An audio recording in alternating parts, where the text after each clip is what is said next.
ठीक है, derived physical quantity. किसी का माइक एकदम मुंह के पास है, आवाज आ रहा है, थोड़ा सा दूर कर लो। जिसने ईयरफोन लगा के थोड़ा सा माइक को पास में कर लिया ना, वो थोड़ा दूर कर लो।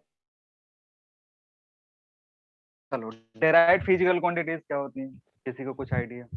Derived physical quantities are which depend on fundamental physical quantities and depends on can fundamental, हाँ, further be break. Further resolve या ब्रेक। ठीक है, वेरी गुड। चलो लिखना। सर हाँ बोलो। सर मेरे ये स्क्रीन पे एक ये देखा देखा रहा, this meeting is being recorded. हाँ, ये कंटिन्यू कर दो, कंटिन्यू कर दो। ना sir, no, two option sir, leave meeting और गॉट इट।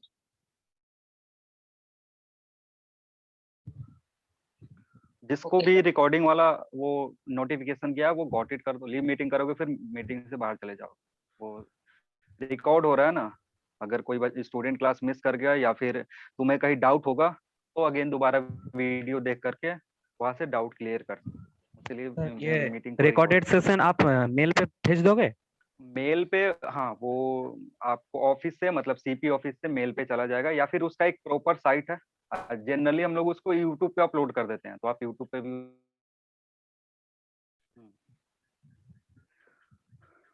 चलो, बात कर रहे थे डिराइव्ड फिजिकल क्वांटिटीज की, तो लिखना।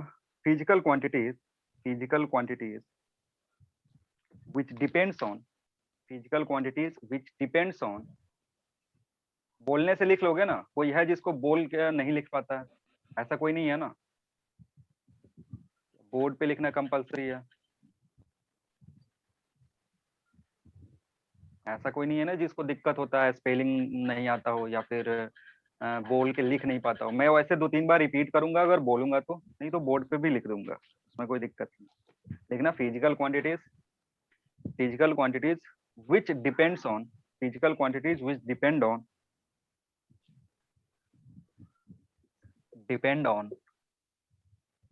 fundamental physical quantities or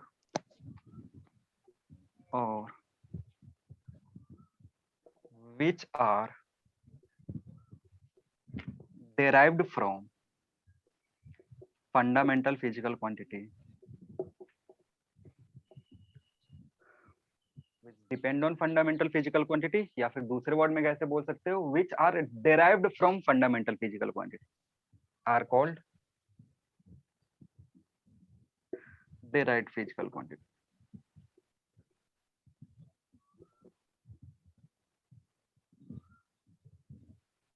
ठीक है,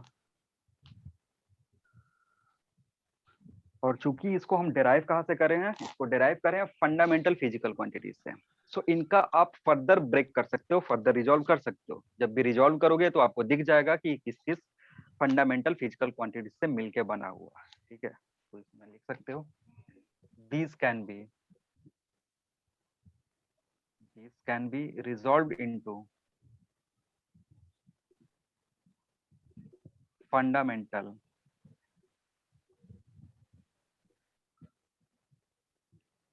फिजिकल क्वांटिटीज।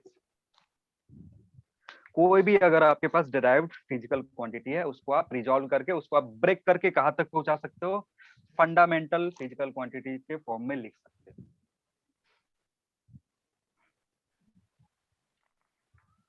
ठीक है, हटा दे इसको। चलो अब समझते हैं कि डिराइव्ड फिजिकल क्वांटिटीज कौन कौन सी है। देखो, उन सातों को छोड़ करके, वो जो सात आपने पढ़ा है अभी जस्ट, उन सातों को छोड़ करके जितनी भी फिजिकल क्वांटिटीज आपके पास बच रही हैं, वो सबके सब क्या है, डिराइव्ड है। आ रही है बात समझ में? वो जो सात थे उन सातों को छोड़ देंगे, बाकी कोई भी नाम ले लो, वो सारी की सारी क्या है, सबके सब डिराइव्ड फिजिकल क्वांटिटी है। ठीक है ना, सबको ब्रेक करेंगे तो क्या मिलेगा हमें, ब्रेक करोगे तो पता चलेगा कि इनसाइड में उनके अंदर क्या छुपा हुआ है, फंडामेंटल फिजिकल क्वांटिटी छुपी। ठीक है, तो एग्जाम्पल देखते हैं। एग्जाम्पल जैसे speed, velocity, acceleration, momentum, force, etcetera, बहुत सारी है, ठीक है ना। कितनों का नाम लिखते रहेंगे, 7 को छोड़ करके जितना का नाम लोगे सबकी सब क्या है, डेराइव्ड है। अब इनको डेराइव्ड क्यों बोलते हैं, एक एग्जांपल लेके समझ लेंगे। जैसे हम बात करते हैं स्पीड का, स्पीड जो है इसको हम डेराइव्ड क्यों बोलते हैं।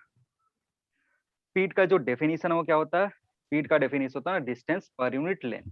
तो अगर इसको फॉर्मूला वाइज लिखोगे तो स्पीड इज इक्वल टू क्या हो जाएगा, डिस्टेंस अपॉन टाइम, ठीक है ना। स्पीड क्या है, distance per unit time, that is distance divided by time. Distance क्या होता है, length of actual path. Distance क्या है आपका, डिस्टेंस होता है लेंथ ऑफ एक्चुअल पाथ, मतलब डिस्टेंस एक तरीके का लेंथ है। तो this can be written as length divided by time. यानी स्पीड को आप देखोगे, स्पीड किससे किससे मिलके बना है, लेंथ से, जो कि एक फंडामेंटल फिजिकल क्वांटिटी है। टाइम से, टाइम भी क्या है, फंडामेंटल फिजिकल क्वांटिटी है। मतलब जैसे ही हमने स्पीड को ब्रेक करा, क्या मिला, लेंथ अपॉन टाइम, जिसमें length fundamental physical quantity, time भी फंडामेंटल फिजिकल क्वांटिटी। एक और एग्जांपल लेते हैं मोमेंटम का। मोमेंटम क्या होता है, mass into velocity. Mass into velocity. Momentum होता है मास इनटू वेलोसिटी। अब मास तो सीधे सीधे आपको पता है, मास क्या है, मास फंडामेंटल फिजिकल क्वांटिटी है, तो ये तो ब्रेक होगा नहीं। वेलोसिटी क्या है, डिराइव्ड है, इसको आप फर्दर ब्रेक कर सकते हो। तो अगर आप इसको ब्रेक करोगे तो this will come as mass into length upon time. जब वेलोसिटी को ब्रेक करते हैं तो वेलोसिटी क्या होता है, डिस्प्लेसमेंट अपॉन टाइम। डिस्प्लेसमेंट क्या है, लेंथ है, तो लेंथ अपॉन टाइम। यानी जब मोमेंटम को हम ब्रेक करेंगे, फर्दर रिजॉल्व करेंगे, तो हमें क्या क्या दिखेगा, मास दिखेगा, लेंथ दिखेगा, टाइम दिखेगा। और ये तीनों क्या है, these 3 are fundamental physical quantities. Clear है। वैसे जो भी एग्जांपल बोर्ड पे लिखा हुआ है उसको ब्रेक करोगे, क्या दिखेगा आपको, दिखेगा फंडामेंटल फिजिकल क्वांटिटी, ठीक है। या फिर जो नहीं लिखा हुआ है बोर्ड पे, उन सातों को छोड़ करके टॉर्क ले लिया आपने, जितनी भी आप फिजिकल क्वांटिटीज पढ़ोगे आगे जा करके, उन सातों को छोड़ करके सबके सब क्या है, डेराइव्ड फिजिकल क्वांटिटी है। क्लियर है, किसी को कुछ डाउट, आगे बढ़े, बोलो। आवाज आ रही है ना सबको, हाँ सर।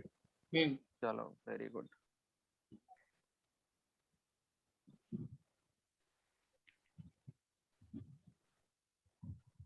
अब कौन सा बचा, next will discuss about scalar. Scalar क्या होता है, बोलो। स्केलर किसे बोलते हो, स्केलर क्या होता है, कब किसी फिजिकल क्वांटिटी को हम स्केलर बोलेंगे। अच्छा, जिसका वैल्यू है बट कोई डायरेक्शन नहीं है उसको स्केलर बोलते हैं। डायरेक्शन नहीं है, राइट, वेरी गुड। हाँ, ऐसी फिजिकल क्वांटिटी जिसको डिस्क्राइब करने के लिए, जिसको डिनोट करने के लिए आपको बस मैग्नीट्यूड की जरूरत पड़े, ठीक है ना। ऐसी फिजिकल क्वांटिटीज जिसको डिस्क्राइब करने के लिए या डिनोट करने के लिए आपको क्या करना पड़े, बस मैग्नीट्यूड चाहिए, वैसी फिजिकल क्वांटिटीज को हम क्या बोलते हैं, स्केलर बोलते हैं। क्लियर है, तो लिख लेंगे physical quantities, physical quantities which can be described only, physical quantities या denoted लिख सकते हो, physical quantities which can be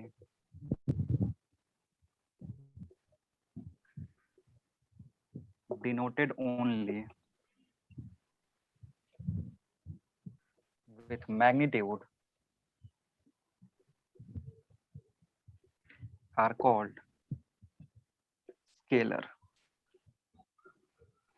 ऐसी फिजिकल क्वांटिटी जिसको डिस्क्राइब करने के लिए, डिनोट करने के लिए आपको बस क्या जरूरत पड़े, मैग्नीट्यूड का जरूरत पड़े, ऐसी सारी फिजिकल क्वांटिटीज को हम क्या बोलेंगे, स्केलर बोलेंगे। एग्जांपल, डिस्टेंस, डिस्टेंस क्या आपका, डिस्टेंस स्केलर है, ठीक है ना। जब भी आप डिस्टेंस बताते हो तो आप सीधे बोल देते हो 5 मीटर या 10 किलोमीटर या 15 किलोमीटर, आप ऐसा कोई डायरेक्शन नहीं बताते हो, ठीक है ना। बस आप मैग्नीट्यूड बोलोगे, काम बन जाएगा।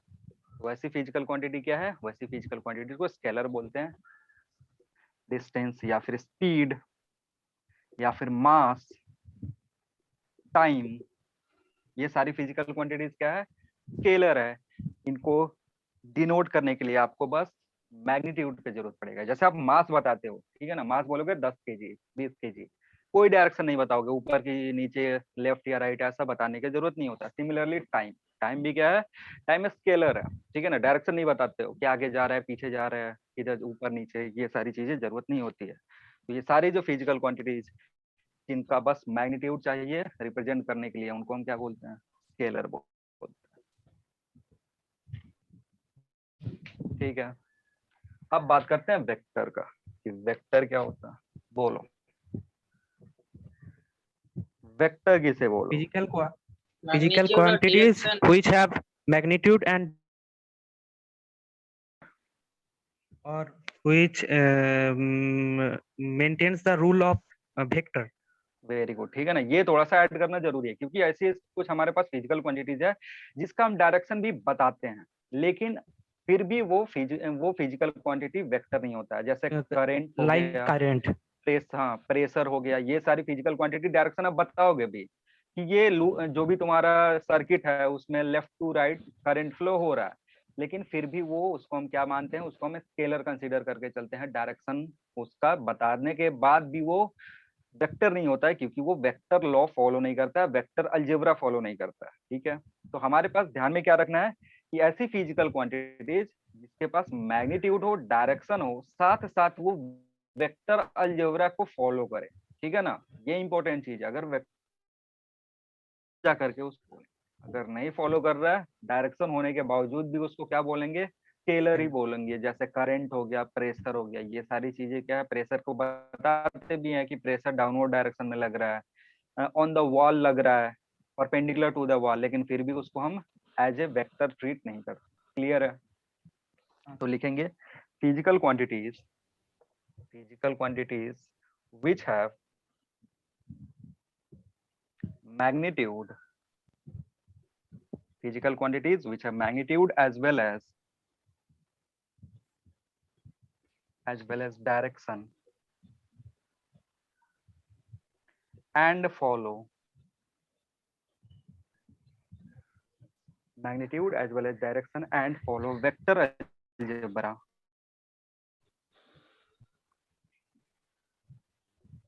वेक्टर के बारे में हम जब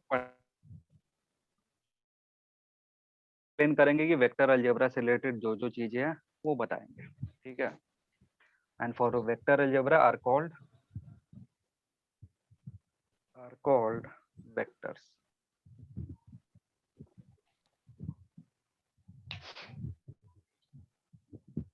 ठीक है, किसी को कुछ डाउट? क्लियर है ना सबको? हाँ सर। गुड, एग्जाम्पल बता दो।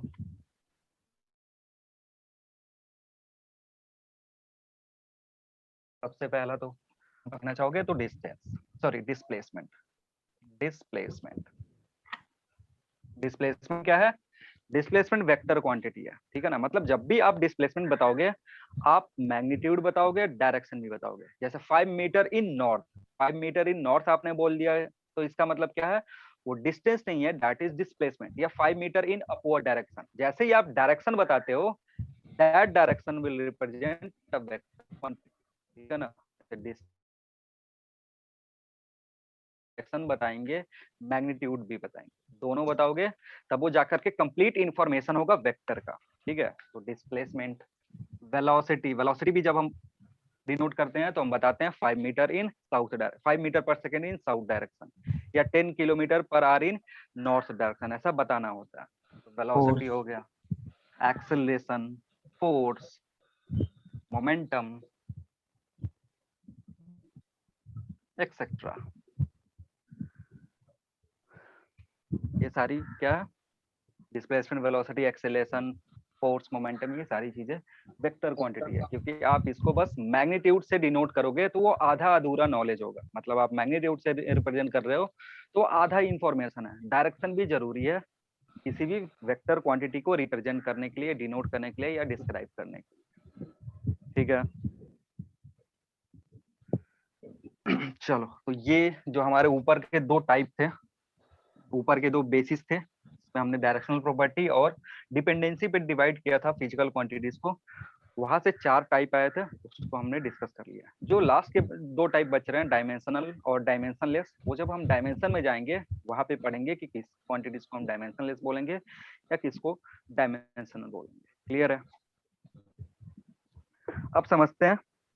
हमने जब स्टार्टिंग में फिजिकल क्वांटिटी का डेफिनेशन लिखा था तो वहां पे एक टर्म लिखा था कि physical quantities can be measured. आप उसको क्या कर सकते हो? मेजर कर सकते हो। एक्चुअली में मेजरमेंट होता क्या है? अगर आप मेजरमेंट कर रहे हो तो मेजरमेंट क्या है? किसी को आइडिया है कि मेजरमेंट आप किसे बोलते हो? कोई आपको बोलेगा कि इस बॉडी का वेट मेजर करो, तो वेट मेजर करने का मतलब क्या हुआ? या अगर कोई बोलता है कि ये लेंथ मेजर करो, तो उसका मतलब क्या होता है? मेजरमेंट का मतलब क्या होता है? एनी आइडिया किसी को? सर हमें पहले एक स्मॉल क्वांटिटी लेते हैं, उसके बाद तो वो चीज, वो स्मॉल क्वांटिटी का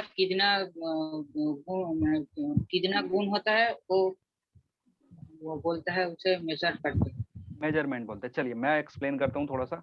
देखिए ये मेजरमेंट क्या है? Measurement is just a comparison. Measurement क्या है? एक कंपैरिजन है। कंपैरिजन करते हैं किसके साथ? हरी बात समझ में? जब भी आप कंपेयर करते हो, जैसे Ramesh is taller than Mahesh, यहाँ पे आप कंपैरिजन कर रहे हो, ठीक है ना, महेश और रमेश को। वैसे ही मेजरमेंट ही क्या, मेजरमेंट भी क्या है? Measurement is a comparison with a standard reference.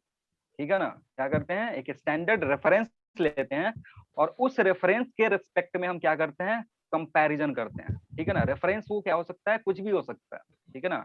जैसे पहले हमने क्या था, पहले हमारे पास मेजरमेंट के लिए कोई ऐसे खास या स्पेसिफिक यूनिट हमने नहीं डिसाइड करा था, तो जहाँ के लोग थे उस अपने तरीके का यूनिट यूज कर रहे थे। जैसे अगर आपको मेजर करना है इसका लेंथ, बोर्ड का लेंथ, तो कोई ऐसे मेजर करता था 1 2 3 4, वो इसको क्या मानता था? एक रेफरेंस मान लेता था। ठीक है? तो ये जो रेफरेंस है, इस रेफरेंस के टर्म में जब आप कंपैरिजन करोगे बोर्ड का लेंथ, तो 1 2 3 4, तो आप बोल दोगे कि बोर्ड का लेंथ कितना है? 4 टाइम्स ऑफ दिस रेफरेंस। आ रही बात समझ में? Measurement is just what?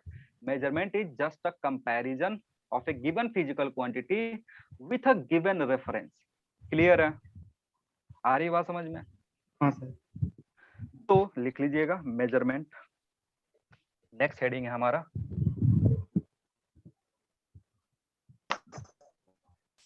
Measurement.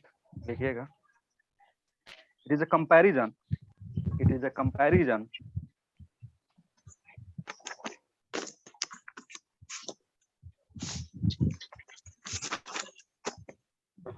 it is a comparison of a physical quantity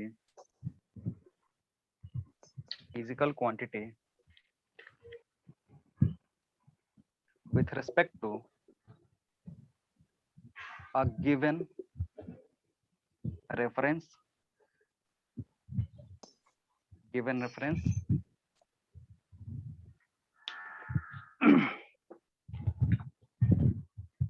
it is a comparison of a physical quantity with respect to a given reference। से compare करते हैं, और जब आप कंपेयर करोगे तो मेजरमेंट करने के बाद जो वैल्यू आप लिखते हो, ठीक है ना, मेजरमेंट करने के बाद जो आप वैल्यू लिखते हो उसमें कितने पार्ट होते हैं? उसमें 2 पार्ट होते हैं। जब भी आप मेजर करने, जैसे आपने किसी बॉडी का मास मेजर करा, आपने लिखा कितना? 10 kg। मास मेजर करके आपने क्या करा? किसी बॉडी का मास मेजर करके आपने लिखा 10 kg। 10 क्या है? ये एक न्यूमेरिकल वैल्यू है। kg क्या है? This kg is reference. ठीक है ना? आपने क्या बोला?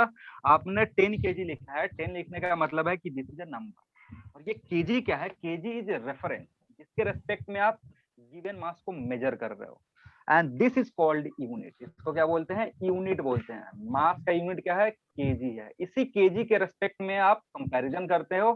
10 टाइम्स होगा तो 10 टाइम्स लिख दोगे, 5 टाइम्स होगा तो 5 टाइम्स केजी लिख दोगे। आ रही बात समझ में? हाँ सर। तो मेजरमेंट हम लिखते कैसे हैं? मेजरमेंट इज इक्वल टू से लिखेंगे,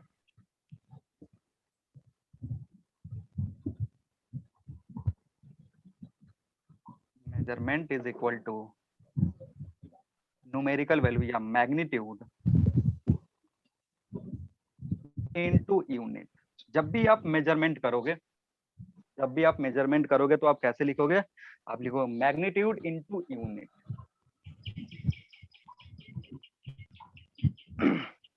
या फिर इसको आप शॉर्ट फॉर्म में लिख सकते हो n इंटू यू। n क्या रिप्रेजेंट कर रहा है, मैग्नीट्यूड। u क्या रिप्रेजेंट कर रहा है, यूनिट। जैसे मैंने एग्जांपल लिखा था 10 kg, तो n की जगह क्या है 10 है, u की जगह क्या है kg है। तो कोई भी आप अगर मेजरमेंट कर रहे हो तो आपको क्या मिलेगा, नंबर यूनिट, नंबर यूनिट, क्योंकि उसी के रेफरेंस में, इस यूनिट के रेफरेंस में हम कंपैरिजन करते हैं। क्लियर है? हाँ सर। तो अब बात करेंगे कि यूनिट जो है ये क्या होता है, यूनिट किसे बोलते हैं। मेजरमेंट समझ में आ गया, मेजरमेंट क्या है, कंपैरिजन है, किसके रेस्पेक्ट में, एक स्टैंडर्ड रेफरेंस के रेस्पेक्ट में। स्टैंडर्ड रेफरेंस को हम क्या बोलते हैं, यूनिट बोलते हैं। तो अब यूनिट के बारे में थोड़ा डिस्कशन करेंगे, यूनिट के कितने टाइप होते हैं वो बताएंगे। तो your next heading is unit.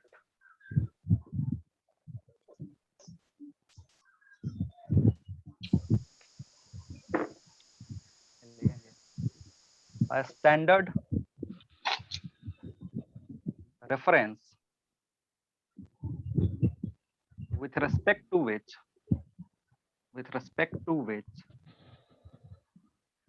a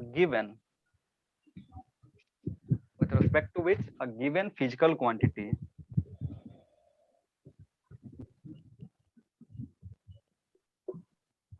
is measured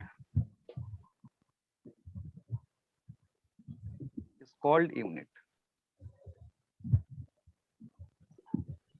unit क्या है, स्टैंडर्ड रेफरेंस है, जिसके रेस्पेक्ट में आप क्या करते हो, जिसके रेस्पेक्ट में आप किसी भी फिजिकल क्वांटिटी को मेजर करते हो, उसको क्या बोलते हैं, हम यूनिट बोलते हैं।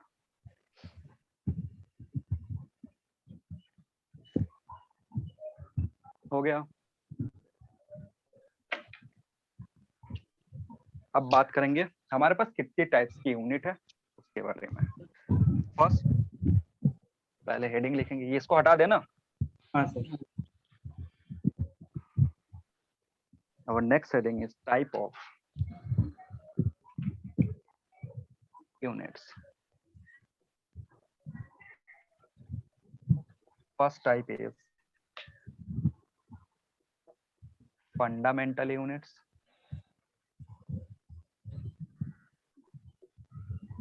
और बेस यूनिट, इसको हम बेस भी बोलते हैं, बेस यूनिट्स, फंडामेंटल यूनिट्स या फिर base units, fundamental units and base units. ठीक है। अब फंडामेंटल यूनिट्स होती क्या है समझेंगे। Units of fundamental physical quantities are called fundamental units और बेस यूनिट। जो भी 7 फंडामेंटल फिजिकल क्वांटिटीज हमारे पास थी, उसको जो हमने यूनिट दिया, ठीक है ना, those are called base unit. Clear है? तो अगर 7 फंडामेंटल फिजिकल क्वांटिटीज है हमारे पास, तो हमारे पास कितने बेस यूनिट होंगे, 7 बेस यूनिट भी होंगे, है ना। लिखेंगे, हाँ लिखेंगे units of fundamental physical quantities are called base unit. जब भी बेस यूनिट्स की बात हो, यानी बेस यूनिट्स हमारे पास कितने होंगे, 7 होंगे, क्योंकि 7 फंडामेंटल फिजिकल क्वांटिटीज है हमारे पास।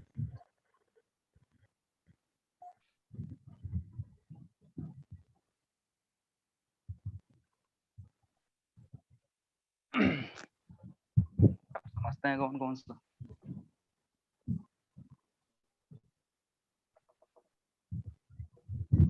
एक छोटा सा टेबल बनाएंगे, उसमें एक साइड फंडामेंटल फिजिकल क्वांटिटीज और दूसरे साइड एसआई यूनिट्स।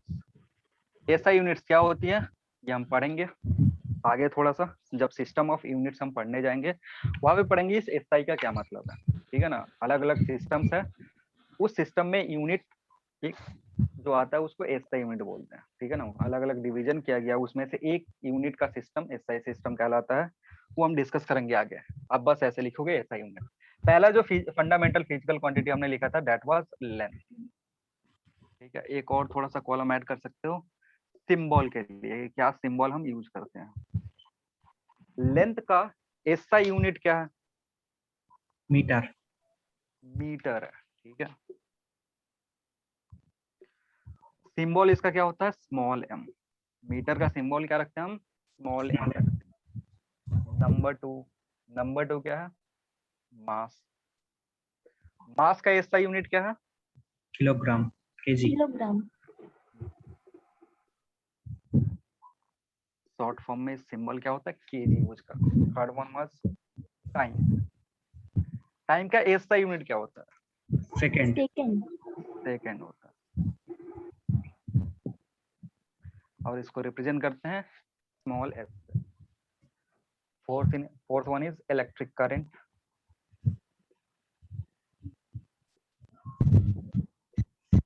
बोलो इलेक्ट्रिक करंट का SI unit, ampere. Ampere. Ampere. Represent करते हैं कैपिटल ए से। एम्पियर का जो सिंबल होता है क्या होता है, कैपिटल ए होता है। फिफ्थ वन क्या था, टेम्परेचर। टेम्परेचर का SI यूनिट क्या है, केल्विन।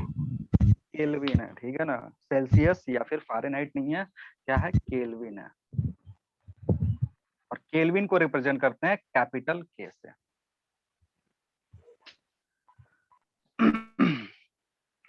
तो ये आपके यूनिट्स है, ये बेस यूनिट है, ठीक है। अभी दो और बचे हैं। ऊपर मैं लेंथ को हटाऊंगा, इसी में ऐड कर दूंगा, आप नीचे लिखोगे।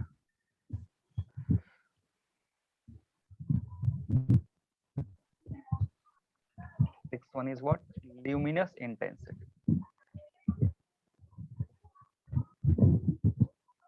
ल्यूमिनस इंटेंसिटी का क्या होता, कैंडेला। Candela, very good. और सिंबल है CD। CD.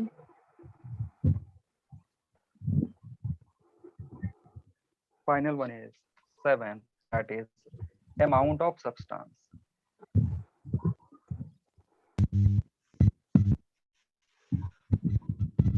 Amount of substance का क्या होता है, मोल।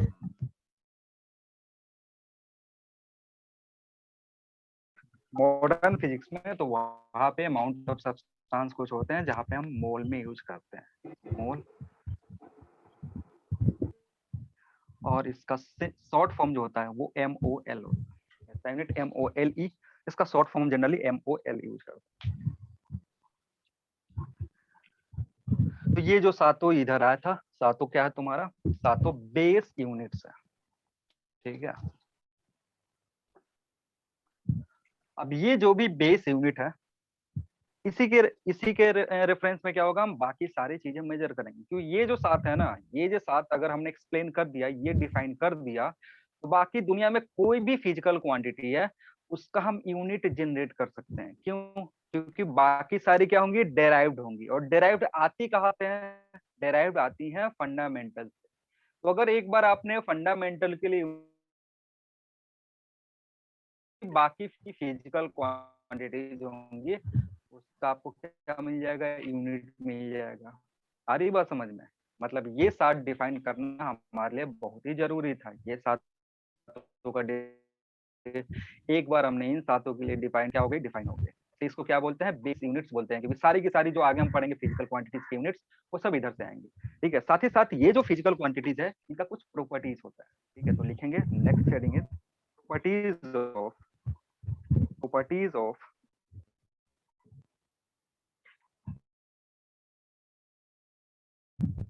properties of base units।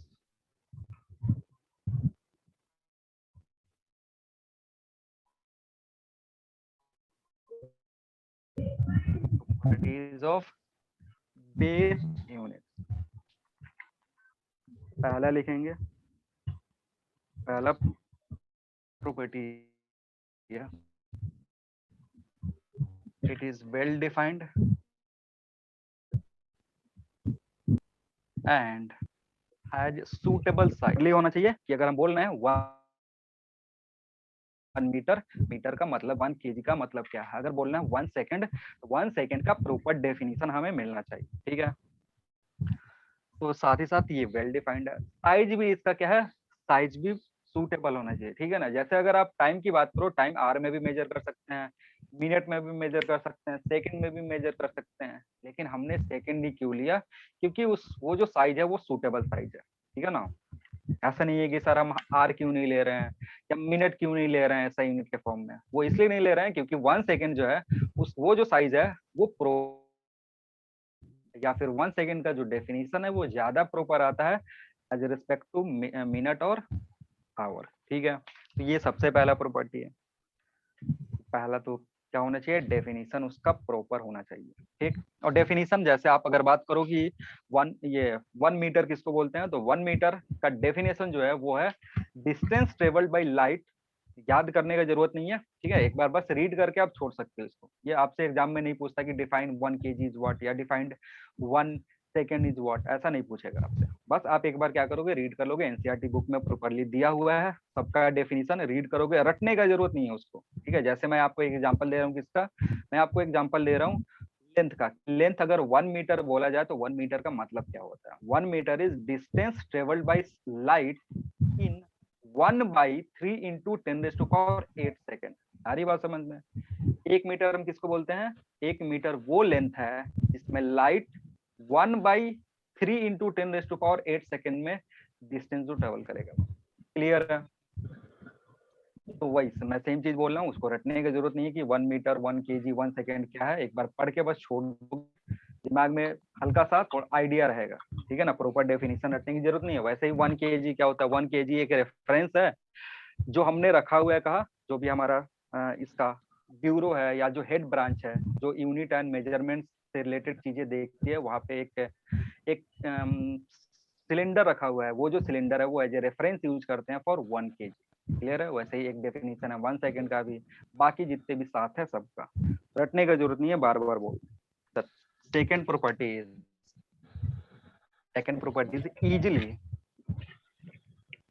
Easily reproducible. Easily क्या है, इजिली आप इसको रिप्रोड्यूस कर सको, इजिली रिप्रोड्यूसेबल, ठीक है। अब ऐसा हम एक रेफरेंस नहीं ले सकते हैं जो अमेरिका में आप प्रोड्यूस कर सको, क्योंकि उनके पास टेक्नोलॉजी ज्यादा है, इंडिया में आप उसको प्रोड्यूस नहीं कर सको, ठीक है। तो हम क्या करते हैं, एक ऐसा यूनिट डिफाइन करते हैं जो कि कहीं भी इजीली प्रोड्यूस हो सके, अमेरिका के लैब में हो सके, इंडिया के लैब में हो सके।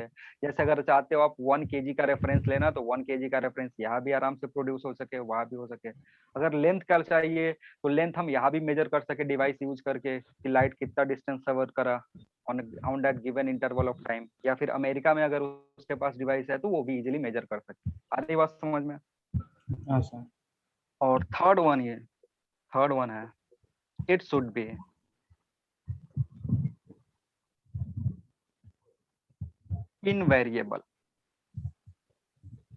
invariable with temperature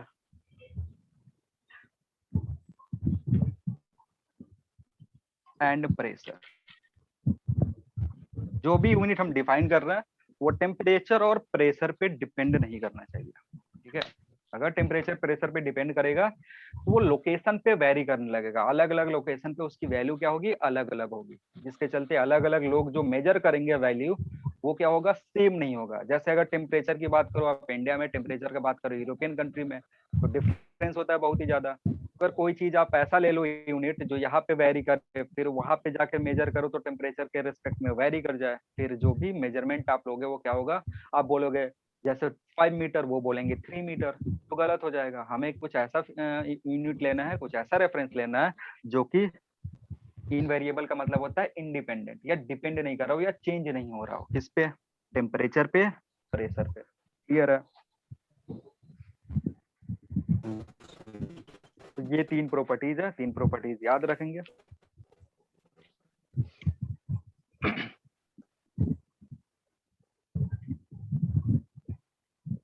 next will talk about, तो नेक्स्ट हमारा टाइप है दैट इज डेराइव्ड, हेडिंग लिख लीजिए,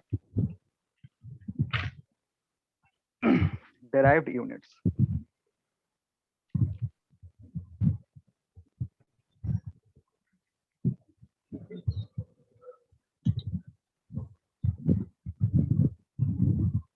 डेराइव्ड यूनिट्स क्या होते हैं? Units of derived physical quantities.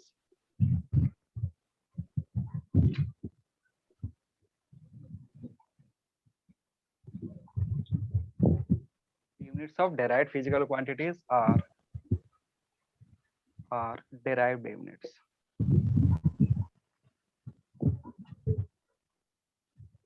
जितनी भी हमने derived physical quantity पढ़ी है, ठीक है, उन सब का जो यूनिट है, जैसे स्पीड का जो यूनिट है वो क्या है, कैसा यूनिट है? डेराइव्ड यूनिट है। वैसे ही वेलोसिटी का सिमिलरली एक्सेलरेशन, फोर्स, सबका जो यूनिट आएगा, those units are what? Those units are Derived. जैसे एग्जांपल में मीटर पर सेकंड और मीटर पर सेकंड स्क्वायर, या कॉमा दे करके लिख लो। फोर्स का यूनिट क्या होता है? न्यूटन। इसका यूनिट क्या है? न्यूटन है। न्यूटन को अगर ब्रेक करोगे तो इसमें क्या दिखेगा? इसमें दिखेगा आपको फंडामेंटल यूनिट्स। जैसे ही ब्रेक करेंगे फोर्स का, हम जब थोड़ा डिटेल में ब्रेक करके पढ़ेंगे, कहाँ पे? डायमेंशन में, तो हम देखेंगे न्यूटन में क्या छुपा हुआ है। न्यूटन में छुपा हुआ है बेस फिजिकल, बेस क्वांटिटीज या बेस यूनिट छुपे हुए, ठीक है। वैसे ही आपके पास मास, हाँ, मास इंटू मास को ब्रेक करेंगे, एक्सेलरेशन को ब्रेक करेंगे, ये वाला टर्म दिख जाएगा, ठीक है। वैसे ही आप प्रेशर की बात करोगे, प्रेशर का यूनिट क्या होता है? पास्कल होता है, ठीक है। तो अगर आप पास्कल को भी ब्रेक करोगे तो आपको क्या दिखेगा? आपको दिखेगा कि ये किसके फॉर्म में है? फंडामेंटल यूनिट के फॉर्म में या बेस यूनिट के फॉर्म में, ठीक है ना, एक्सेट्रा।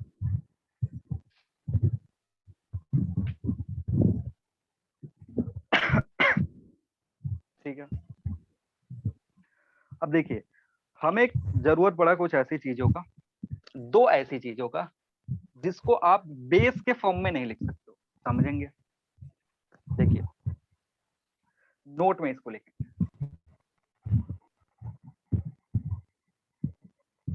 पहले लिखिए फिर समझाते हैं। लिखिएगा units of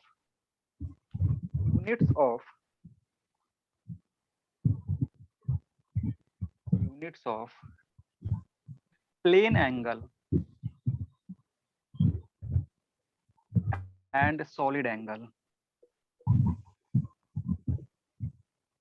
Plane angle and solid angle are known as supplementary unit.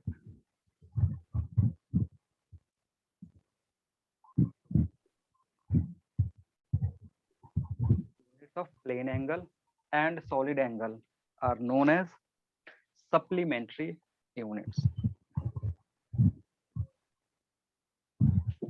ठीक है। अब देखिए, हमारे पास क्या है ना, दो फिजिकल क्वांटिटीज है, एक प्लेन एंगल, दूसरा सॉलिड एंगल, ठीक है ना। ये जो दोनों चीज है ना, ये डायमेंशनलेस है। सारी बात समझ में? ये क्या है? डायमेंशनलेस है। हमने बताया था ना कि एक टाइप है हमारे पास फिजिकल क्वांटिटीज का जिसको डायमेंशनल और डायमेंशनलेस बोलते हैं। तो ये प्लेन एंगल और सॉलिड एंगल जो होते हैं ना, ये दोनों डायमेंशनलेस होते हैं। तो अभी तक जो हमने डेराइव्ड फिजिकल क्वांटिटी पढ़ा है ना, डेराइव्ड फिजिकल क्वांटिटी डायमेंशनल होते हैं। जो भी डेराइव्ड है आपके पास, जैसे आप बात करते हो किसका? स्पीड का, ठीक है। तो speed is what? Length upon time, ठीक है। अब लेंथ का यूनिट आपको पता है, लेंथ का मीटर होता है, टाइम का पता है सेकंड होता है। तो इसलिए स्पीड का जो यूनिट है वो हो जाता है मीटर पर सेकंड। सारी बात समझ? एक तरीके से आपने क्या करा, स्पीड का फॉर्मूला यूज करा, उस फॉर्मूला को यूज करके आपने इसका यूनिट बना दिया। ये दिक्कत कहाँ आया? दिक्कत आया जब हम पहुंचे किसके पास? प्लेन एंगल और सॉलिड एंगल के पास। ये दोनों डायमेंशनलेस होते हैं, क्योंकि जो प्लेन एंगल का डेफिनेशन है, जो प्लेन एंगल होता है वो होता है theta is equal to L by R. आपने पढ़ा होगा, arc length is equal to R into theta, पढ़े हो ना हल्का फुल्का, जो मैथमेटिक्स बेस जूनियर हमने सर एस समान आर थीटा पढ़ा था। हाँ चलो, वही S is equal to R theta पढ़ते हो, ये पढ़ते हो। एस एक्चुअली है क्या? ये आर्क लेंथ है, जिसको कहीं कहीं एल से रिप्रेजेंट करते हैं, उससे कंफ्यूज नहीं होना। तो एक्चुअली में थीटा है क्या? Theta is equal to length upon length. Theta क्या है? Length upon length. Length upon length है, क्योंकि आर्क लेंथ ऊपर वाला, नीचे क्या है? रेडियस है। रेडियस भी एक तरीके क्या है? लेंथ है, ठीक है ना। तो अगर यहाँ से यूनिट देखोगे तो it will be metre by metre. Metre metre क्या हो गया? कैंसिल आउट हो गया, यानी यहाँ पे आप कोई यूनिट लिख ही नहीं सकते हो। लिख सकते हो क्या? नहीं लिख सकते हो। तो हमने क्या करा ना, ये जो एंगल है इसको यूनिट सप्लाई करा, इसको क्या करा, यूनिट सप्लाई करा अलग से। और इस थीटा को जब भी हम लिखते हैं तो यूनिट इसके साथ चलता है, जिसको हम क्या बोलते हैं, रेडियन रेडियन। बोलते हैं। आ रही बात समझ में? तो रेडियन जो है ये क्या है, एक सप्लीमेंट्री यूनिट है।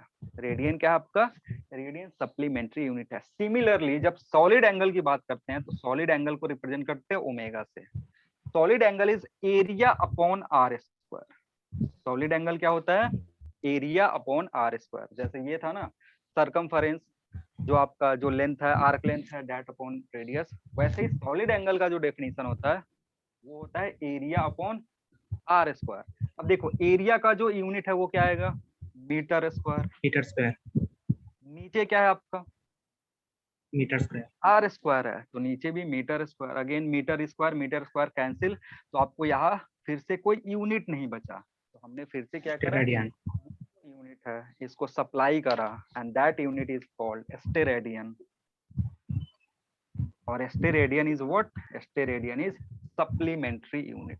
तो हमारे पास दो सप्लीमेंट्री यूनिट है, किसका किसका, प्लेन एंगल का, सॉलिड एंगल का। प्लेन एंगल को क्यों देना पड़ा एक्स्ट्रा यूनिट, अभी मैंने बताया, क्योंकि इसको हम फंडामेंटल के फॉर्म में नहीं लिख सकते थे, मीटर मीटर कैंसिल आउट हो जा रहा था, तो रेडियन आया। वैसे ही सॉलिड एंगल का जो डेफिनेशन है, this is area upon R square. तो एरिया मीटर स्क्वायर। अगेन जो फंडामेंटल वाले यूनिट्स है, फंडामेंटल या बेस यूनिट है, वो ऊपर नीचे कैंसिल आउट हो गया, तो हम उसको बेस के फॉर्म में नहीं लिख सकते हैं। हमने फिर से क्या करा, यूनिट सप्लाई करा, तो रेडियन और स्टेरेडियन। ये क्या है आपका, नंबर 1 है प्लेन एंगल, और ये नंबर 2 है आपका सॉलिड एंगल।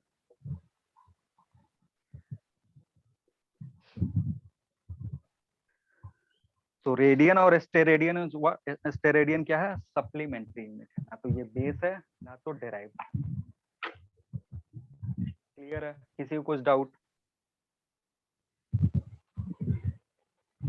बोलो।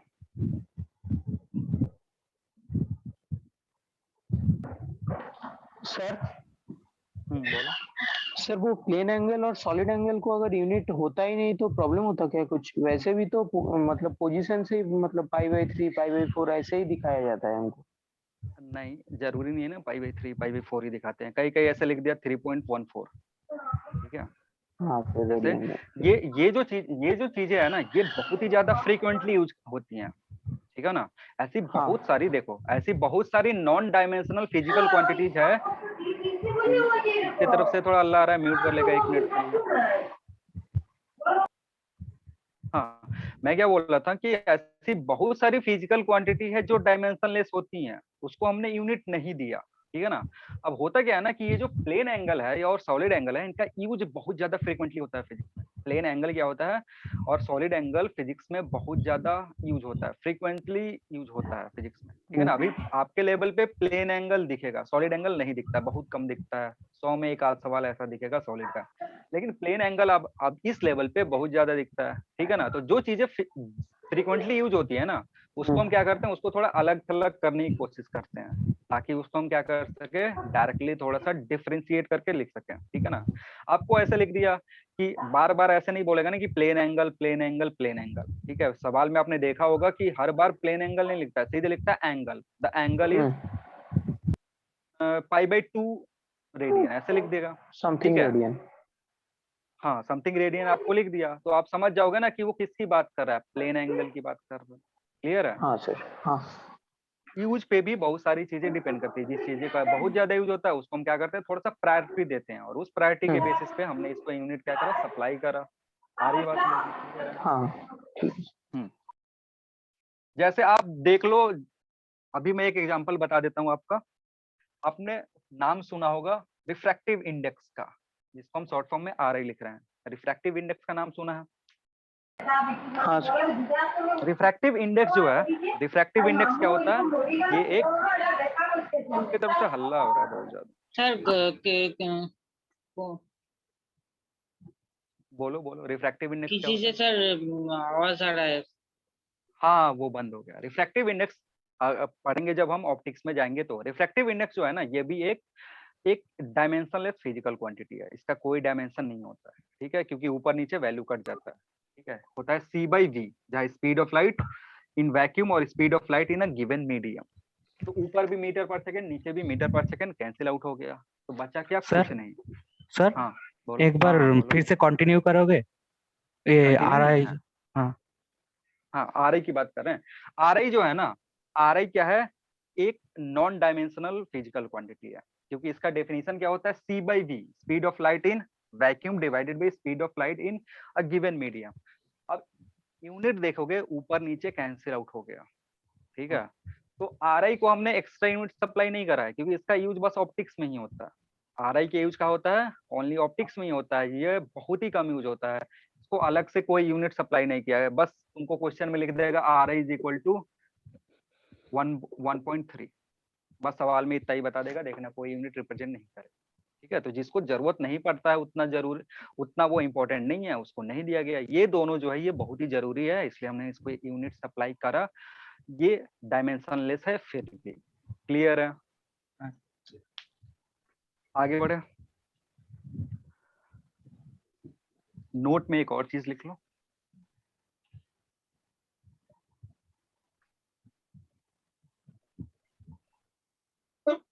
नोट में लिख लो, लिखना। नोट में लिख लो, plane angle and solid angle, plane angle and solid angle, solid angle are dimensionless, are dimensionless, are dimensionless, but still they have units, but still they have units। Dimensionless है फिर भी हमने उसको क्या दिया? यूनिट दिया। यही दो ऐसी फिजिकल क्वांटिटी आपको दिखेंगी जो डायमेंशनलेस है फिर भी इनके पास यूनिट है, बाकी कोई भी डायमेंशनलेस फिजिकल क्वांटिटी के पास यूनिट नहीं है। क्लियर है? तो कभी कभी पूछ देता है सवाल में आपसे कि क्या कोई ऐसा फिजिकल क्वांटिटी है जो डायमेंशनलेस है लेकिन फिर भी उसके पास यूनिट है? तो आंसर आपका क्या होगा? यस होना चाहिए, ठीक है ना, क्योंकि दो हमारे पास है। क्लियर है? चलिए नेक्स्ट जो हमारा हेडिंग है वो है सिस्टम ऑफ यूनिट्स, या इसको प्रिंसिपल सिस्टम ऑफ यूनिट्स भी बोलते हैं। System of units. यूनिट के अलग अलग सिस्टम है, अलग अलग कंट्रीज अपना इंडिपेंडेंट रिसर्च कर रही थी यूनिट्स पे, तो उन्होंने अपना डिफरेंट डिफरेंट सिस्टम दिया। जैसे पहला क्या है? CGS system.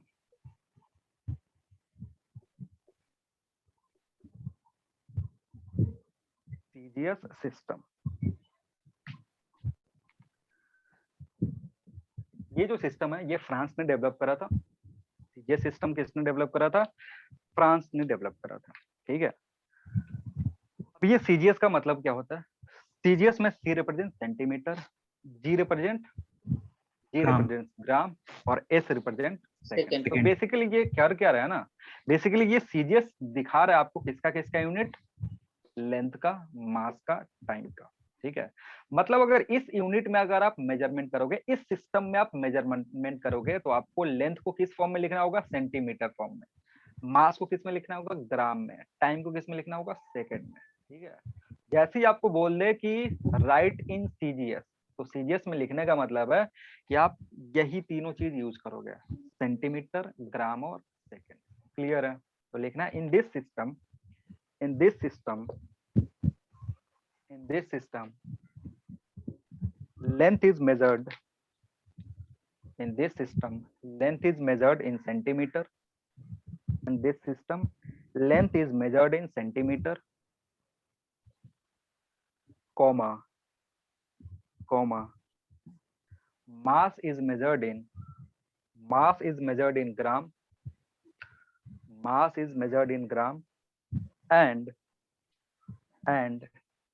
time is measured in centimeter, sorry, time is measured in second, time is measured in second। हो गया?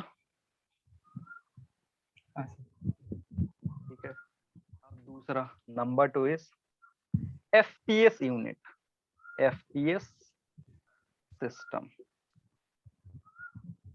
ये एक दूसरा सिस्टम है जो ब्रिटिश वालों ने डेवलप करा, ठीक है ना। जब भी आप इंग्लैंड का कोई बुक देखोगे ना, जैसे मतलब यूरोपियन कंट्रीज का बुक देखोगे, ब्रिटिश वाले बुक देखोगे, तो उसमें जो भी यूनिट्स होंगे ना वो FPS में जनरली होते हैं। वो लेंथ फुट में मेजर करते हैं, ठीक है।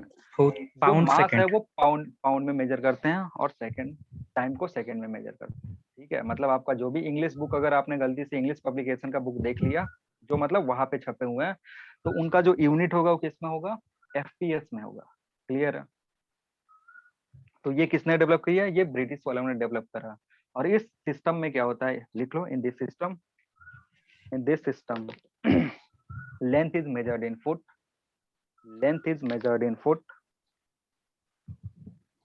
comma, mass is measured in pound, mass is measured in pound, mass is measured in pound, and time is measured in second, and time is measured in second, time is measured in second. Third one is MKS system. MKS system है, this system is also developed by France वालों ने ये इसको develop किया है, MKS system को, ठीक है। और ये जो सिस्टम है ना, ये बहुत ही फेमस सिस्टम है, क्योंकि इसी का एक्सटेंशन जो है वो SI यूनिट है, या SI सिस्टम है। MKS सिस्टम का ही क्या है, MKS सिस्टम का जो एक्सटेंशन है वो SI है, ठीक है ना। तो MKS सिस्टम में लेंथ को किससे मेजर करते हैं, मीटर मीटर से, मास को किलोग्राम, और किलोग्राम सेकंड टाइम को सेकंड। लिखिएगा जल्दी से, लिखेंगे। In this system, length is measured in meter, length is measured in meter, mass is measured in kilogram, mass is measured in kilogram, and time is measured in second. Time is measured in second.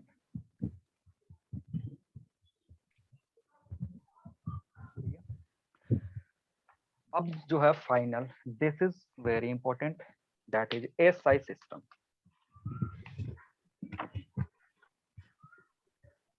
SI system, SI system क्या हुआ था ना, देखिए MKS में आपका क्या है, MKS में 3 ही है, लेंथ है, मास है, टाइम। बाकी जो बाद में हमें एक्स्ट्रा 4 ऐड किए, जब हमारे पास फंडामेंटल फिजिकल क्वांटिटीज का डेफिनेशन आया ना, तो दरअसल वहां पे कितने फंडामेंटल फिजिकल क्वांटिटीज है, 7 है, ठीक है ना। स्टार्टिंग में पहले 3 का खोज हुआ, फिर चौथे का, फिर 5वें का, फिर ऐसे, मतलब डायरेक्टली ऐसा नहीं कि सातों का सातों हमने एक बार में डिफाइन कर दिया। तो स्टार्टिंग में जब 3 डिफाइन थे तो ये तीनों चल रहे थे, लेकिन बाकी के जब 4 एक्स्ट्रा ऐड हो गए तो ये 3 तो आप यूज कर नहीं सकते हो, ठीक है ना। तो हमने क्या बनाया कि सिस्टम ऑफ इंटरनेशनल यूनिट बनाया। ये SI का मतलब होता है सिस्टम ऑफ इंटरनेशनल यूनिट, ठीक है। अब ये जो सिस्टम ऑफ इंटरनेशनल यूनिट है, ये क्या है, इसका एक्सटेंशन है। ये 3 पहले से था, इसमें 4 हमने और ऐड कर दिया, जो हमने टेबल में लिखा हुआ है। आ रही बात समझ में। उन चारों को ऐड करने के बाद जो सिस्टम बना, उस सिस्टम को हम क्या बोलते हैं, सिस्टम ऑफ इंटरनेशनल यूनिट बोलते हैं, और वो ग्लोबली पूरे वर्ल्ड में यूज होता है। क्लियर है। तो ये एक तरीके से आप लिख लो, this is extension of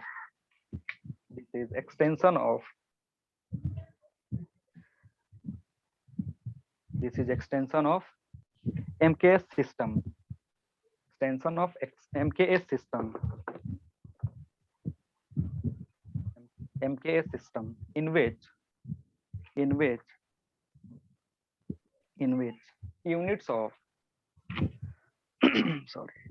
units of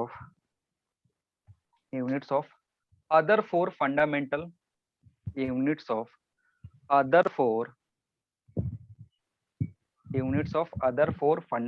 physical quantities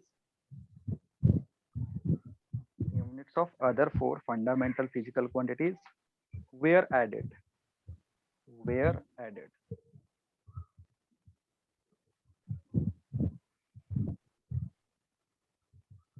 clear है? हाँ सर। ठीक है, चलिए। ये अबाउट 1971 में आया था एसआई सिस्टम जो है, ये कब हमने लाया था, ये यूज में आया था 1971 में।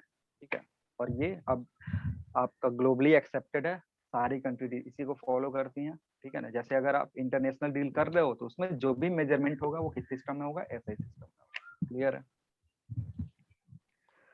चलो अब बात करते हैं, कभी कभी हमें क्या करना पड़ता है, कन्वर्जन करना पड़ता है कि आपको सीजीएस दे देगा, बोलेगा किस में, आपको बोला एमकेएस में निकालने का, या फिर एमकेएस दे दिया, बोला फुट पाउंड में निकालने का। हमारे लिए फुट पाउंड बहुत कम यूज होता है, जनरली हमारा जो कन्वर्जन होता है वो सीजीएस और एमकेएस में होता है। ठीक है ना, मोस्ट ऑफ द प्रॉब्लम जो आप देखोगे वो किसमें होगा, सीजीएस और एमकेएस का होगा। कभी कभी हमारे पास क्या आ जाता है, फुट पाउंड से रिलेटेड प्रॉब्लम आ जाता है। क्लियर है? ठीक है, तो अभी इसमें करना क्या होता है ना, जैसे आपको कन्वर्जन करना है तो कन्वर्जन, आवाज नहीं कट रही है ना मेरी, नहीं सर। आवाज क्लियर है? हाँ सर। तो जब हम कन्वर्जन करते हैं तो उसमें होता क्या है समझते हैं, जब भी हम मेजरमेंट कर रहे थे तो मैंने मेजरमेंट के लिए बताया था, अभी कुछ हेडिंग नहीं लिखेंगे, बस समझेंगे, अभी लिखेंगे नहीं। मेजरमेंट के लिए हमने क्या बोला था कि measurement is equal to N into U, एक न्यूमेरिकल वैल्यू होता है जिसको मैग्नीट्यूड बोलते हैं, इंटू। तो आप किसी भी सिस्टम में जब आप मेजरमेंट करोगे तो आपको क्या आएगा, ये नंबर आएगा और ये यूनिट आएगा, एक तरीके से ये नंबर और यूनिट का प्रोडक्ट। ठीक है, तो किसी भी सिस्टम में जब आप मेजरमेंट करोगे ना तो product of unit and magnitude will remain constant. अरे बात समझ में, कहने का मतलब है, मान लो आपने सीजीएस में मेजर करा, सीजीएस में मेजर करने के बाद आपने लिखा n1 इंटू u1, जहाँ n1 क्या है, मैग्नीट्यूड है, u1 जो है ये यूनिट है इन टर्म्स ऑफ सीजीएस। आपने उसी फिजिकल क्वांटिटी को मेजर किस में करा, एमकेएस में मेजर करा, और आपने लिखा n2 इंटू u2, जहाँ u2 क्या है, एमकेएस सिस्टम है, और n2 न्यूमेरिकल वैल्यू है। तो देखना यहाँ क्या होता है, इसका प्रोडक्ट और इसका प्रोडक्ट सेम होगा, which means n1 u1 is equal to n2 u2। इसको बोलते हैं conversion of a physical quantity from one system to another system. इसको क्या बोलेंगे, conversion of one physical quantity from one physical system to quantity another.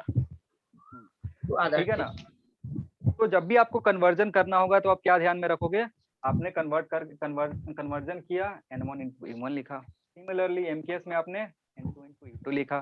तो ये जो दोनों वैल्यू है, ये दोनों वैल्यू बराबर होनी चाहिए, मतलब n1 u1 बराबर होनी चाहिए n2 u2। क्लियर है? तो आपका अभी हेडिंग क्या होगा, हेडिंग लिखिएगा, conversion of a physical quantity, conversion of a physical quantity, conversion of a physical quantity from one system of unit, from one system of unit, from one system of unit to another system of unit, to another system of unit। ये heading है आपका। अब नीचे लिखिएगा, during conversion, नीचे लिखेंगे during conversion, during conversion product of during conversion product of magnitude and unit, during conversion product of magnitude and unit remains same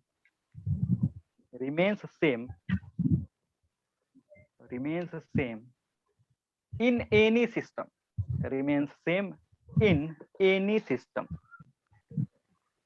in any system। किसी भी सिस्टम में जो प्रोडक्ट होगा वो क्या होगा, सेम होगा। ये अब लिख लेंगे,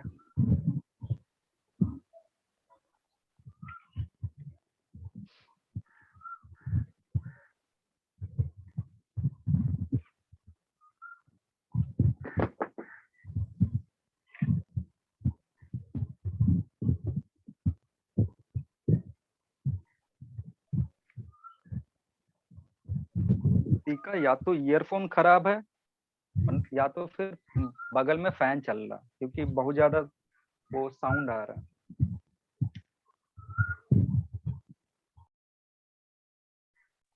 सर वो फैन चल रहा है।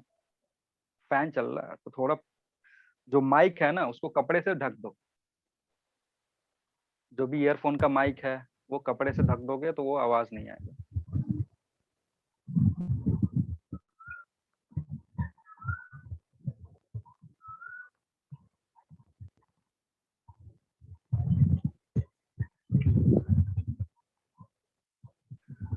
हटा दे इसको। ये लिखना हाँ, सर। था, वो सारी चीजें लिखने के बाद ये लिखना था। क्लियर है? यहाँ तक किसी को कुछ डाउट है? नहीं सर। नहीं है ना? चलो तो एक सवाल करते हैं, लिखना। कन्वर्ट 1 न्यूटन इंटू, या कन्वर्ट ऐसे लिखो, कन्वर्ट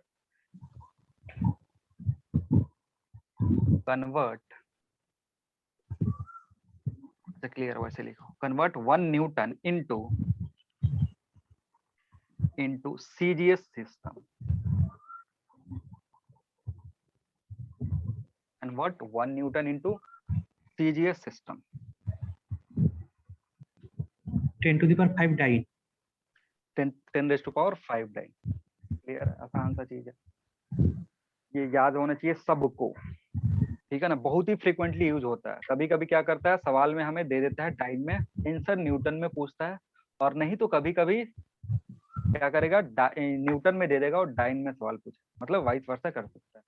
कन्वर्जन हमें आना चाहिए। ठीक है ना? तो सिंपल सा कन्वर्जन है कि अगर आप ये देखोगे तो ये एमकेएस यूनिट है, या एसआई यूनिट भी आप इसको बोल सकते हो। ये कौन सा यूनिट है? एमकेएस यूनिट है। ठीक है ना? क्योंकि इसी का एक्सटेंशन एसआई यूनिट है। और ये जो सीजीएस यूनिट है, इसमें आप फोर्स को किस में मेजर करते हो? फोर्स डाइन को में। मेजर करते हैं डाइन में। ठीक है ना? तो ये एक तरीके से क्या है, डाइन है आपका, DYNE। तो हमें करना क्या है ना, हमें कन्वर्ट करना है 1 न्यूटन को डाइन में। तो जब ऐसा करते हैं तो ऐसे लिखते हैं 1 newton is equal to X dyne. ये कन्वर्जन है आपका, मतलब यूनिट इनटू न्यूमेरिकल वैल्यू बराबर किसके होगा? इसके न्यूमेरिकल वैल्यू और इसके यूनिट के बराबर। क्लियर है? अब जब भी कन्वर्ट करेंगे तो देखिए, ये जो एन है ना, ये ऑनररी नेम है, मतलब ऑनर में न्यूटन दिया गया था। इसके अंदर क्या छुपा हुआ है? इसके अंदर छुपा हुआ KG metre per second square. ठीक है ना? इस न्यूटन के अंदर क्या छुपा हुआ है? KG metre per second square बराबर एक्स। डाइन के अंदर क्या छुपा हुआ है? डाइन के अंदर छुपा है gram centimetre by second square. ठीक है ना? क्योंकि डाइन क्या है? सीजीएस यूनिट है। सीजीएस यूनिट में मास को ग्राम से, लेंथ को सेंटीमीटर से। अब ये देखो, सेकंड सेकंड कट जाएगा, सेकंड स्क्वायर क्या हुआ? एक दूसरे को कैंसिल आउट कर देगा, उसमें कोई दिक्कत नहीं है। अब समझते हैं। अब देखो, ये जो केजी है और ये जो ग्राम है, ये केजी और ग्राम को अगर कैंसिल आउट करोगे तो यहाँ क्या आएगा? 1000 आएगा, क्योंकि 1 kg is equal to how much ग्राम? 1000। 1000। ग्राम से केजी को कैंसिल आउट करोगे तो कितना होगा? आपके पास बचेगा 1000। वैसे ही सेंटीमीटर और मीटर को सिंप्लीफाई करोगे तो यहाँ से आएगा 100, क्योंकि 100 centimetre is equal to 1 metre, इसलिए सेंटीमीटर मीटर को सिंप्लीफाई करोगे तो क्या बचेगा? 100 बचेगा। यानी यहाँ से x की जो वैल्यू आएगी, x will be how much? x will be 1 into 10 raise to power 1 2 3 4 5 यानी x की वैल्यू कितनी है? x की वैल्यू है 1 इंटू 10 रेज़ टू पावर 5। मतलब क्या हुआ इसका? मतलब कहने का है कि 1 newton is equal to 1 newton is equal to how much? 10 raise to power 5 dyne. ठीक है? तो ये हमें कहाँ से मिला? ये हमें मिला किसके कन्वर्जन से? जब हम एमकेएस को सीजीएस में कन्वर्ट कर रहे हैं तब। आ रही बात समझ में? इस टाइप को आपको बहुत सारे प्रॉब्लम देखेंगे कन्वर्जन का। कन्वर्जन में वही हमें ध्यान क्या देना होता है? बस हमें ध्यान देना है कि ये जो छुपे हुए इनको प्रॉपरली लिखना है। जैसे न्यूटन बोल दिया तो यहाँ जो चीज छुपा है वो प्रॉपरली लिखेंगे। वैसे ही अगर डाइन बोल दिया, डाइन है तो डाइन में क्या क्या छुपा है वो लिखना आपको आना चाहिए। जैसे एक और लिखेंगे, convert.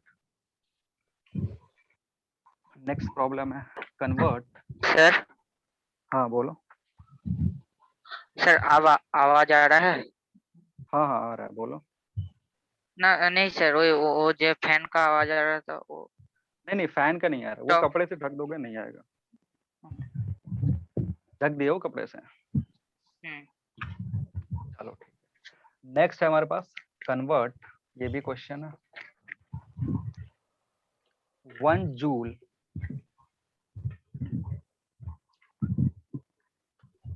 into CGS system. Convert 1 joule into CGS 10 to the power 7 R. 10 raised to power 7. Good. बाकी लोग जो जस्ट अभी 11 में पहुंचे हैं, 1 joules on 10 to the 7 R. Are ठीक है, जो अभी जस्ट 11th में पहुंचे हैं 10th से 11th में, उनको कोई डाउट है?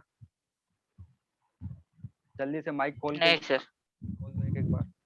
केम तुम जस्ट 10th से 11 पहुंचे हो? हाँ सर। K.M जो भी है, हाँ तुम पहुंचे हो। और बाकी लोग जो 10th से जस्ट 11 पहुंचे हैं, उनको अभी तक कोई डाउट? जो कन्वर्जन बता रहे हैं इसमें कोई दिक्कत? बाकी लोग अनम्यूट ही नहीं करेंगे। अच्छा चलो, अगर नहीं कर रहे हो अनम्यूट तो मैंने मान लिया कि सब तुमको समझ में आ रहा है। करना क्या होता है कि 1 जूल है, इसको सीजीएस में कन्वर्ट करना है। तो जूल किस फॉर्म में होता है? एमकेएस फॉर्म में। सीजीएस में करते हो तो सीजीएस सिस्टम में जो एनर्जी का यूनिट होता है वो होता है अर्ग। ठीक है, मतलब हमें करना क्या है, हमें 1 जूल को कन्वर्ट करना है एक्स अर्ग में। ठीक है, अगेन प्रोसेस वही है कि जूल को पहले ब्रेक करेंगे। तो 1 जूल को अगर ब्रेक करोगे तो जूल क्या होता है? जूल होता है न्यूटन इंटू मीटर, एनर्जी। हाँ, न्यूटन इंटू मीटर। ठीक है, तो न्यूटन का जस्ट हमने अभी लिखा था, न्यूटन का लिखा था क्या? केजी मीटर लिखा था। इसमें मीटर एक मल्टीप्लाई हो गया, तो metre square divided by second square. ठीक है, ये बराबर किसका होगा? एस एक्स इंटू, अब केजी की जगह ग्राम, मीटर की जगह centimetre square divided by S square. देखो सिंपलीफाई करोगे ये तो अभी भी जा रहा है, इसको कोई दिक्कत नहीं है। ऊपर वाला जो टर्म है जी, ये कितना बार में जाएगा? 1000 बार में जाएगा। 1000। अभी क्या है, अभी मीटर स्क्वायर और सेंटीमीटर स्क्वायर है, तो अगर मीटर को सेंटीमीटर से कट करोगे तो कितना बचता था? 100 बचता था। ठीक है, तो अगर मीटर स्क्वायर और सेंटीमीटर स्क्वायर को सिंपलीफाई करोगे तो 100 का पावर 2 बचेगा। क्या पावर है, तो पावर रखोगे 100 का पावर क्या? 2। यानी सिंपलीफाई करने के बाद x का जो वैल्यू आएगा, x will come as 1 into 10 raised to power how much? यहाँ 4 जीरो, यहाँ 3 जीरो, 7। ठीक है ना, यहाँ पे x निकाल लिया हमने। दैट इज हम क्या लिख सकते हैं? 1 joule is equal to 10 raised to power 7 ERG। अर्ग जो है ये सीजीएस यूनिट है किसका? सीजीएस यूनिट है एनर्जी का। क्लियर? किसी को कुछ डाउट है अभी तक? नहीं सर। सब समझ में आया? हाँ सर। चलो, तो एक छोटा सा होमवर्क दे रहा हूँ। छोटा सा होमवर्क ये है कि आपको पता करना है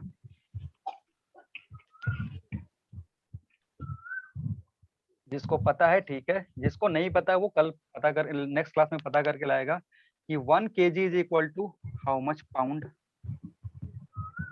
and 1 metre is equal to how much foot. और इसका उल्टा भी लाना है। उल्टा कौन सा?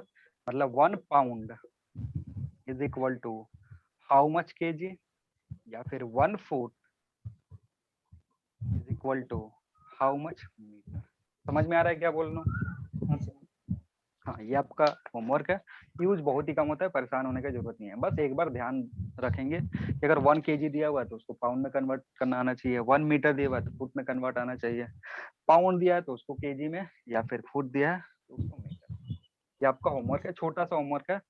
इसको कल जो भी आपका क्लास होगा कल, उसमें मैं पूछूंगा सबसे। ठीक, तो देखिए जो भी हमारा यूनिट से रिलेटेड बात था, फिजिकल क्वांटिटी से रिलेटेड बात था, उसके जो टाइप थे वो हमने डिस्कस कर लिया। अभी जो हमारा नेक्स्ट टॉपिक होगा वो होगा डायमेंशन के बारे में। ठीक है ना, यूनिट जो भी डिटेल में सारी चीजें थी हमने पढ़ लिया। अब हमारा जो नेक्स्ट टॉपिक है वो है डायमेंशन। डायमेंशन हम अगले क्लास में पढ़ेंगे।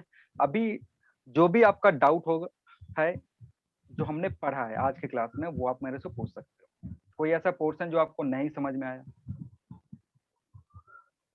बोलो। सर सबको सबको सबको पूछ रहा हूँ। हाँ बोलो। सर मुझे एक बात पूछनी थी कि आप कौन से बुक से, बुक कौन सी है? मेरा बुक बुक एनसीईआरटी? बुक नहीं है। हाँ। नहीं नहीं, ऐसे कोई प्रॉपर बुक से नहीं पढ़ाते हैं, 3-4 बुक का जो नोट्स मैंने बनाया उससे पढ़ाते हैं। ओके, और हम बुक कोई फॉलो कर सकते हैं, ऐसे कुछ स्पेशल बुक बुक है? मतलब वो देखो, समझो पहले बात, जो बोर्ड की तैयारी कर रहा है बट उसको पहले से समझना है कि कौन सी बोर्ड की तैयारी कर रहा है। ठीक है, जैसे अगर तुम बोर्ड नहीं, सीबीएसई की हम तैयारी कर ड्रॉपर रहे है, हो, हाँ, ड्रॉपर। नहीं तो ड्रॉपर हो तो यानी तुम नीट की प्रिपरेशन कर रहे हो, यही ना? हाँ हाँ। नीट की प्रिपरेशन कर रहे हो तो देखो, उसके लिए कोई स्पेसिफिक बुक पढ़ने की अब जरूरत नहीं है। आपको क्या करना है, आपको जो मैं क्लास में पढ़ा रहा हूँ थ्योरी, उस पर ध्यान देना। ठीक है, हाँ। जो भी थ्योरी है उसमें अगर कोई डाउट है तो आप क्लास में ही पूछ लो। ठीक है ना? हाँ आपका नेक्स्ट काम है, आप प्रॉब्लम सॉल्विंग पे ध्यान दोगे। ठीक है ना, कि ज्यादा से ज्यादा आप क्या कर सको, प्रॉब्लम सॉल्व कर सको। जो भी चीजें है आप कोशिश करो कि 90% चीजें आपको क्लास में ही समझ में आए। आ रही बात समझ में?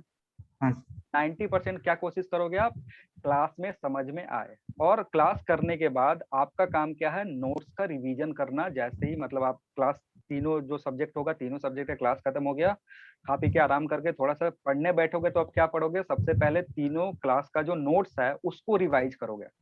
ठीक है ना? अब बुक पढ़ने का आपको जरूरत नहीं है, क्योंकि बुक जो पढ़ना था वो आपको 11th-12th में पढ़ना था। अगर आपने पढ़ा है तो बढ़िया है, अच्छी बात है, बेसिक कंप्लीट है आपका। इधर आप कॉम्पिटिटिव की तैयारी कर रहे हो, आ रही बात समझ में? और ओके। इधर मेन मोटिव होता है क्वेश्चन सॉल्व करना। जो भी आपको न्यूमेरिकल प्रॉब्लम होंगे उसको सॉल्व करना। वो कैसे सॉल्व होगा, जो नोट्स पढ़ोगे उससे जो टेक्निक डेवलप होगा वो यूज करोगे आप क्वेश्चन सॉल्व करने के लिए। तो आपका काम क्या होगा, जो क्लास में पढ़ाया जाएगा वो समझना पूरी चीजें। ठीक है, साथ साथ आप जाकर के रिवाइज करोगे। तीनों तीनों सब्जेक्ट की बात कर रहा हूँ, तीनों जाकर के एक आज जो मैंने पढ़ाया उसका रिवीजन करोगे। ठीक है, रिवीजन करने के बाद फिर नेक्स्ट क्लास में आओगे, फिर उधर जो होगा फिर रिवाइज करोगे। अगर उस टॉपिक से क्वेश्चन आने वाला होगा तो आप उससे रिलेटेड क्वेश्चन करोगे। अगर उस टॉपिक से क्वेश्चन आने वाला नहीं है, चांसेस कम है, तो आप क्या करोगे, क्वेश्चंस नहीं होगा। जैसे अभी मैंने जो आज का क्लास जो कराया ना, यहाँ से नीट में क्वेश्चन बहुत कम पूछेगा। ठीक है ना, मतलब 10 साल में एक बार कभी पूछता है। ये एक तरीके से क्या है, ये एक तरीके से बेसिक है आपका। ठीक है ना, इधर से नीट सवाल नहीं बना सकता है।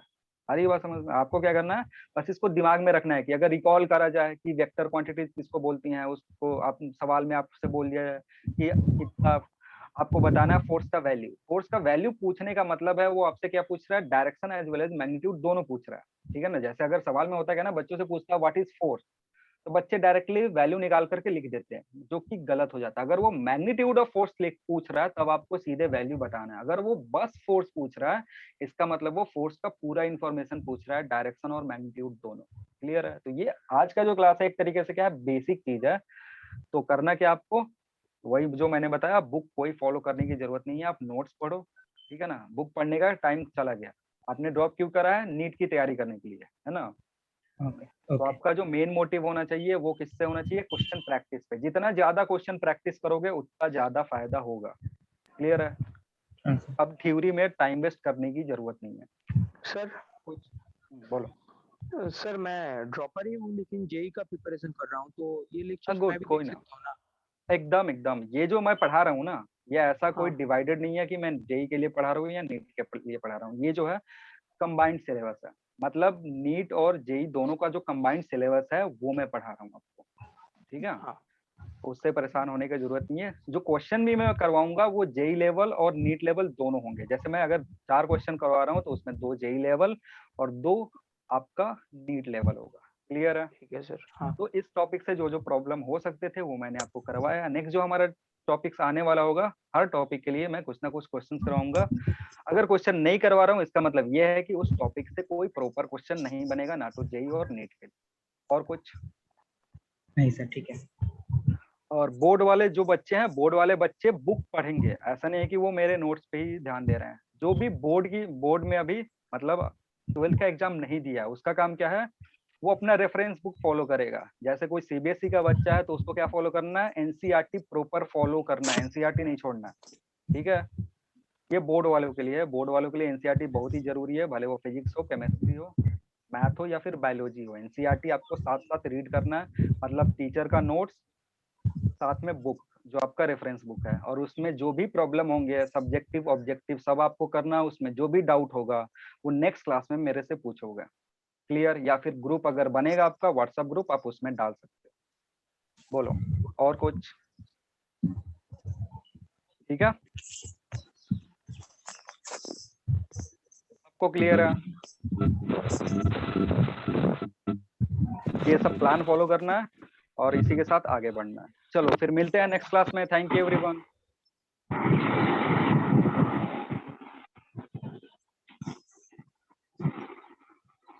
Hello sir. बोलो बोलो। हेलो। कोई कुछ? हाँ हाँ बोलो, आवाज आ रही है? हेलो। हेलो। हाँ हाँ बोलो बोलो। हेलो। बोल रहा हूँ सर, मैं हूँ डोबर। तो मैं कौन से बुक प्रैक्टिस कर रहा था मैं नीट से। कौन सा बुक प्रैक्टिस कर रहे थे आप बताओ? मैं आपने चाहता हूँ जो मैं बुक से नाम बोल रहा हूँ जो प्रैक्टिस कर रहा हूँ। पहले तो आपका बैकग्राउंड बहुत ज्यादा कुछ शोर आ रहा है, आप माइक थोड़ा पास करके बोलो कि क्या बोल रहे हो।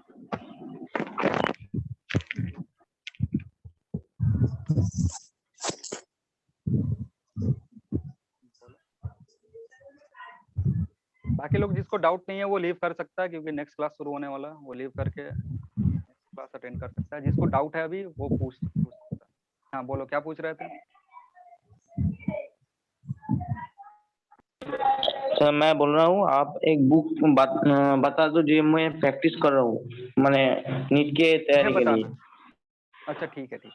देखो आपको क्या करना है ना, जैसे बहुत सारे ऐसे बुक अवेलेबल है जो नीट लेवल के हैं, ठीक है।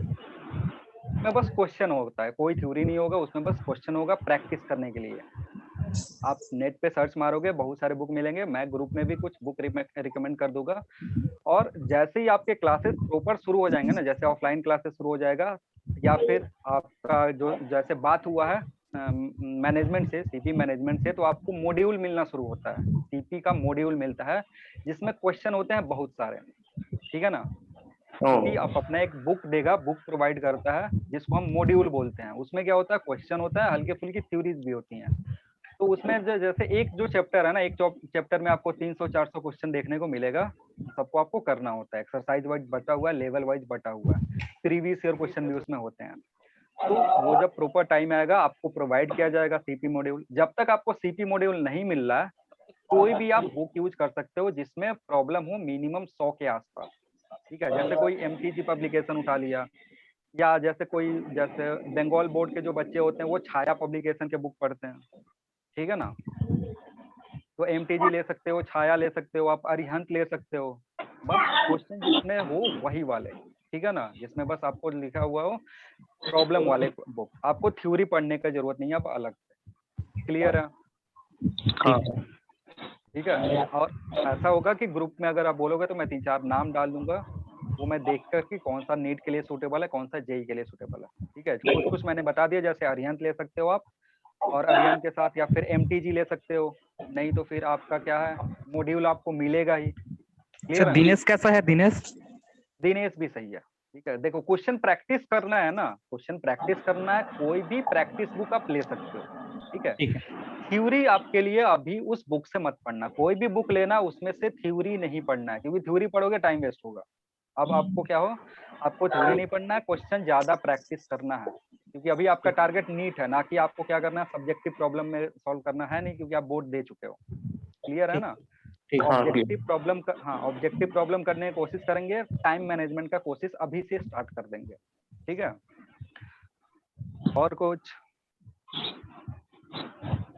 जेई वाले जो बच्चे हैं वो कुछ बीएम शर्मा का बुक है वो भी फॉलो कर सकते हैं। अगेन मैं बार बार बोल रहा हूँ, क्वेश्चन के लिए बस, उधर से थ्योरी नहीं पढ़ने लगेंगे, नहीं तो टाइम वेस्ट होगा फालतू का। चलिए तो फिर मिलते हैं नेक्स्ट क्लास में। Thank you everyone. हाँ सर, ठीक है, थैंक यू।